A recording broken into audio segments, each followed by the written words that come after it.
உத்தரவிட்டால் முத்தம் தருவேன், உதடுகள் வேர்க்கும் வரை, உண்மையில் நானும் யோகியன் தான், உன்னை பார்க்கும் வரை. மேல இருக்கிற லைன்ஸ்க்கும் கீழே இருக்கிற லைன்ஸ்க்கும் சம்மந்தமே இல்லை சார். நீ உத்தரவிட்டால் முத்தம் தருவேன், உதடுகள் வேர்க்கும் வரை, உண்மையில் நானும் யோகியன் தானடி, உன்னை பார்க்கும் வரை. உத்தரவிட்டால் முத்தம் தருவேன், உதடுகள் வேர்க்கும். அந்த உலகத்திலேயே வேர்க்காத பகுதி உதடு தான். மனித உடல்ல உதடு வேர்க்கவே வேர்க்காது. நீ அப்போ உதடு வேர்க்கும் வரேன்னா நான் நித்தாம முத்தம் கொடுத்துக்கிட்டே இருப்பேன். உண்மையில் நானும் யோகியன் தானடி, உன்னை பார்க்கும். உன்னை பார்க்குற வரைக்கும் நான் இதெல்லாம் யோசிக்காத ரொம்ப நல்ல பையனாக தான் இருந்தேன் அப்படிங்கிறது தான் அந்த பாடல்.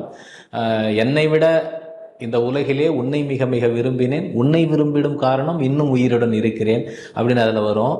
ஒரு கோப்பை தண்ணீர் காதல் அதில் நீந்த கற்றுக்கொண்டேன். காதல் என்பது ஒரு டம்ளர் தண்ணிக்குள்ளார நீச்சல் அடிப்பது போன்ற அவஸ்தை. பெண் என்றால் மென்மை என்று கவிதைகள் சொல்லி வந்தேன், உன்னை நான் பார்த்த பின் தான் கன்னத்தில் போட்டுக்கொண்டேன் வரும். முழுக்க முழுக்க காதலினுடைய ஆழத்தை சொல்லுகிற பாடல் அது.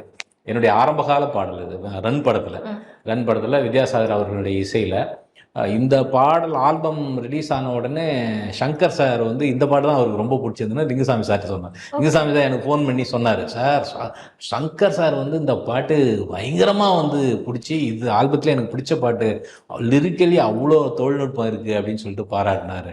அப்புறம் சங்கர் சாருக்கு நான் எழுத ஆரம்பித்த பிறகும் அந்த பாட்டை வந்து அவர் பேசினார்.